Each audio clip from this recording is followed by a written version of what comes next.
Hello friends, સ્વાગત છે તમારું મારી ચેનલ ધમુસ કિચન એન્ડ બ્લોગમાં। તો મિત્રો, મારા ઘરમાં છે ને બધાને ભજીયા બહુ ભાવે। વરસાદના 2 છાંટા પડે એટલે ભજીયા તો બને જ। આજે મને થયું લાવ ભજીયાની બદલે એવી વાનગી બનાવું જે ઓછી મહેનતે ભજીયા કરતાંય બધાને ખૂબ જ ભાવે। અને સાચે જ મિત્રો, આ રેસિપી એટલી સરસ અને સ્વાદિષ્ટ બની હતી કે બધી જ રસોડા ઉપર પૂરી થઈ ગઈ। ખરેખર ખૂબ જ સ્વાદિષ્ટ બને છે। એક પણ સ્ટેપ છોડ્યા વગર વિડીયો પૂરેપૂરો જોજો, જેથી તમે પણ પહેલી જ વખતમાં પરફેક્ટ બનાવીને તૈયાર કરી શકો। એના માટે સૌથી પહેલાં લઈશું આપણે 3 મીડિયમ સાઇઝની ડુંગળી અને 2 મીડિયમ સાઇઝના ટમેટાં।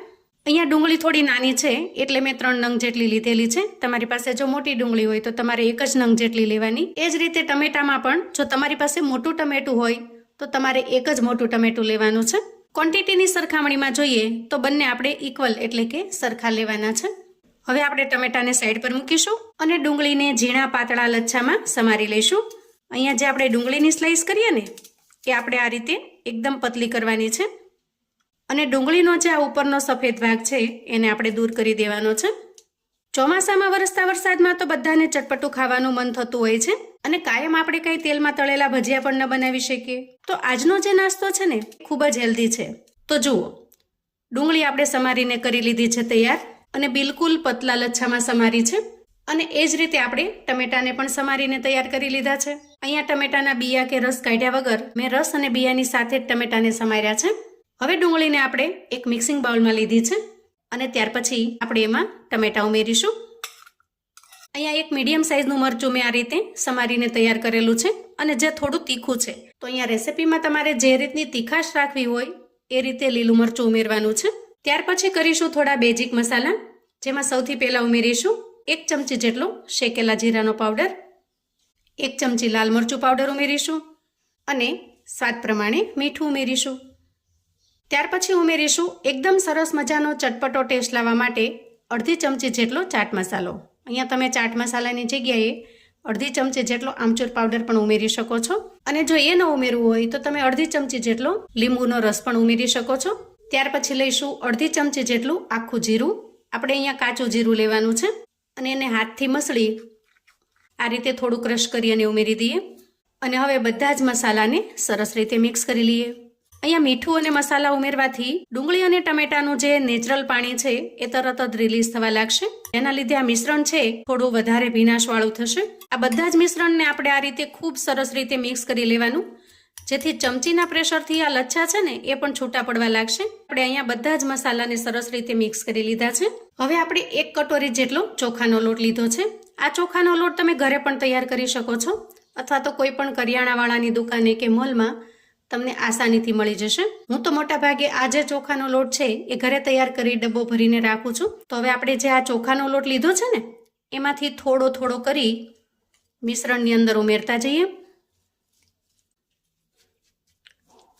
તો અહીંયા સૌથી પહેલાં આપણે લોટ જ ઉમેરવાનો છે, એમાં પાણી બિલકુલ નહીં ઉમેરીએ। મિશ્રણ થોડું ઢીલું થવાથી એમાં પાણી કેટલું ઉમેરવું પડશે એ આપણને લોટ મિક્સ કર્યા પછી જ ખ્યાલ આવશે। અને મિત્રો, અહીંયા તમે ચોખાના લોટની જગ્યાએ ઘઉંના લોટનો પણ ઉપયોગ કરી શકો છો। જો તમે ઈચ્છો તો ચોખાનો લોટ નહીં લેવાનો, એના જગ્યાએ તમારે ઘઉંનો લોટ લેવાનો, તો ઘઉંના લોટથી પણ આ નાસ્તો એકદમ સરસ બનીને તૈયાર થશે। તો જુઓ, આ રીતે આપણે ટોટલ 1 કટોરી જેટલો ચોખાનો લોટ ઉમેરી દીધો છે અને હજી પણ આપણે એમાં બિલકુલ પાણી ઉમેર્યું નથી। આ રીતે મિક્સ કરતા હવે આપણને મિશ્રણ છે એ થોડું કોરું લાગે છે, કેમ કે એના અંદર બાઇન્ડિંગ આવતું નથી અને આપણે એમાં સરસ મજાનું બાઇન્ડિંગ લાવવાનું છે। તો હવે આ સ્ટેજે આપણે પાણીનો ઉપયોગ કરવાનો છે। તો આપણે અહીંયા જે કટોરીના માપથી ચોખાનો લોટ લીધેલો છે એ જ કટોરી ભરી અને હું પાણી લઉં છું અને જુઓ, થોડું થોડું કરી અને આપણે પાણી ઉમેરવાનું છે, જેથી બેટર ઢીલું ન થઈ જાય, કેમ કે જો બેટર ઢીલું થશે તો એને બેલેન્સ કરવા માટે આપણે વધારાનો ચોખાનો લોટ ઉમેરવો પડશે અને એમ કરવાથી રેસિપીનો ટેસ્ટ બગડી જશે। જેથી જ્યારે પાણી ઉમેરીએ ત્યારે થોડું થોડું જ ઉમેરવાનું। અહીંયા જેટલું આપણે પાણી લીધું છે એ બધું જ પાણી ઉમેરી દીધું। તો મોટા ભાગે જેટલો ચોખાનો લોટ હશે એટલું જ તમારે પાણી વાપરવાનું થશે। હા, ઘણી વખત ચોખાની ક્વોલિટી ઉપર ડિપેન્ડેડ હોય છે કે પાણી કેટલું જોઈશે, ઘણી વખત વધારે, ઘણી વખત ઓછું। ચોખાનો લોટ છે એ ખૂબ ઝડપથી ફૂલવા લાગે છે, જેથી આપણે ઢાંકણ ઢાંકીશું અને થોડી વાર માટે સરસ રીતે રેસ્ટ થવા દઈશું। હવે અંદાજે 4 થી 5 મિનિટ પછી અહીંયા બેટરને ચેક કરતા જુઓ, બેટર છે એ સરસ રીતે મિક્સ થઈ ગયું છે। તો હવે આ સમય ઉમેરીશું અડધી ચમચી જેટલી હળદર. હળદર આપણે પછી ઉમેરવાની છેલ્લે, જેથી નાસ્તાનો કલર ખૂબ સરસ આવે. અને ત્યાર પછી ખૂબ જાજી બધી એવી કોથમીર ઉમેરીશું, ઝીણી સમારેલી, અને મિક્સ કરી લેશું. તો મોટાભાગે ઘરમાં આપણી પાસે ટમેટા ડુંગળી અવેલેબલ રહેતા હોય છે, જેથી મેં તમને એકદમ સિમ્પલ રીતે નાસ્તો તૈયાર કરી શકાય એ રીત બતાવી છે. બાકી તમે ઈચ્છો કે તમને પસંદ હોય એ વેજીટેબલ્સ ઉમેરીને પણ તમે આ નાસ્તો બનાવી શકો છો. હવે અહીંયા મિશ્રણ એકદમ પરફેક્ટ તૈયાર છે અને હું તમને એની કન્સિસ્ટન્સી પણ બતાવી દઉં. જુઓ, વધારે પડતું કઠણ પણ નથી અને ખૂબ વધારે પડતું ઢીલું પણ નથી. એ રીતનું મિશ્રણ આપણે તૈયાર કરવાનું છે. તો આટલી તૈયારી કર્યા પછી હવે આપણે ગેસ તરફ જઈશું. હવે ગેસ ઓન કરીશું અને ગેસ ઉપર એક પેન મૂકીશું અને પેનમાં થોડું અમથું 4 થી 5 ટીપા જેટલું તેલ ઉમેરીશું અને બ્રશની મદદથી આ રીતે સ્પ્રેડ કરી દઈશું. અને ત્યાર પછી 2 ચમચી જેટલું બેટર આપણે પેનમાં ઉમેરીશું અને ચમચીની મદદથી ફેલાવી લઈશું. જો તમે નોનસ્ટિક પેનનો ઉપયોગ કરશો ને તો તમારે બિલકુલ તેલ નહીં ઉમેરવું પડે. તેલ વગર પણ એકદમ સરસ મજાનો ક્રિસ્પી બનીને તૈયાર થશે. સાદા પેનની અંદર તમારે થોડું તેલ ઉમેરવું પડશે, 1 થી 2 ચમચી જેટલું. અહીંયા મેં ચમચીની મદદથી ઇક્વલી સરસ રીતે ફેલાવી દીધું છે અને જે બહુ જાડું પણ નહીં અને સાવ પતલું પણ નહીં એ રીતે બેટર આપણે લીધેલું છે. ત્યાર પછી નીચેના પડને ક્રિસ્પી કરવા માટે આપણે થોડું તેલ ઉમેરી દઈએ.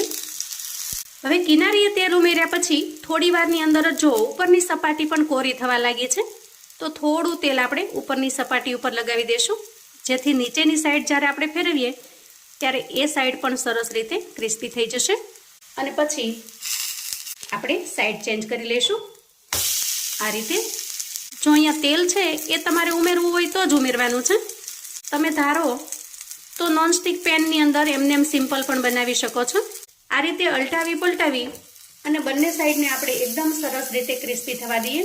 અને બંને સાઈડ જ્યારે એકદમ સરસ ક્રિસ્પી થઈ જાય એટલે તૈયાર થયેલા નાસ્તાને આપણે પ્લેટમાં લઈ લઈએ અને એ જ રીતથી બાકીના નાસ્તાને બનાવી લઈએ.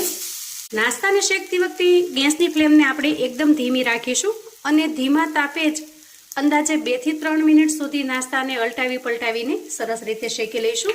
તો અહીં આપણો ક્રિસ્પી કુરકુરો નાસ્તો બનીને તૈયાર છે. ઉપરથી એકદમ સરસ ક્રિસ્પી બને છે જો, અને અંદરથી હું તમને તોડીને બતાવું. વાહ, ખાતી વખતે ડુંગળીના જે આ ચંક્સ એટલે કે ટુકડાઓ મોઢામાં આવે ને ત્યારે ખરેખર એટલી મજા આવી જાય કે એની વાત ન પૂછો. તમે ડુંગળીના પકોડા પણ ભૂલી જશો. એટલો સરસ ટેસ્ટી અને મજેદાર નાસ્તો બને છે. ઘરમાં નાના બાળકોથી લઈ મોટા સૌને ખૂબ જ પસંદ આવે એવો ટેસ્ટી પણ બને છે. કોઈ પણ ચટણી સાથે ખાશો ખરેખર ખાવાની ખૂબ જ મજા પડી જાય એવો ટેસ્ટી બને છે. ચાની સાથે પણ ભજીયાની જેમ તમે આ નાસ્તો ખાઈ શકો છો. આજની રેસિપી જો તમને ગમી હોય, વિડીયો થોડો યુઝફુલ લાગ્યો હોય તો આવી નવી નવી રેસિપી જોવા માટે અને મને સપોર્ટ કરવા માટે ચેનલ પર જો તમે નવા છો તો પ્લીઝ ચેનલને સબસ્ક્રાઈબ કરજો. વિડીયો ગમે તો લાઈક કરી તમારા સગા સંબંધી મિત્રોને પણ શેર કરજો, જેથી એ લોકો પણ આ નવી રેસિપી બનાવીને તૈયાર કરી શકે અને એન્જોય કરી શકે. કોમેન્ટમાં મને ચોક્કસથી જણાવજો મિત્રો કે આજની આ એકદમ યુનિક અને નવી રેસિપી તમને કેવી લાગી છે. ફરી મળીશું એક નવી રેસિપી સાથે. ત્યાં સુધી આવજો મિત્રો.